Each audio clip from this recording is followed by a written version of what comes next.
Hello everyone, in today's video, I'm going to show you how to open draw.io XML file. First, open your browser and go to the official draw.io or diagrams.net website. From the home page, click File Open from Device to start importing. Now, locate and select your saved.xml file from your computer's storage. Wait a few seconds, and the diagram will load directly in the online editor.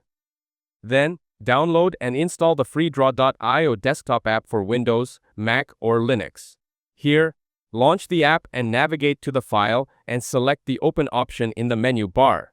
Browse your folders, choose the correct .xml file, and confirm to open. The diagram will appear in the editor, where you can view or make changes offline. After that, upload the .xml file into Google Drive or OneDrive and open it with diagrams. Net integration. If the file does not load, rename the extension from .xml to .draw.io for compatibility. Next, open in a standard text or XML editor only if you want to see raw code, not the diagram. Once opened in draw.io, you can export it to formats like PNG, PDF, or SVG for easy sharing. That's it. Thanks for watching. Don't forget to like and subscribe for more videos.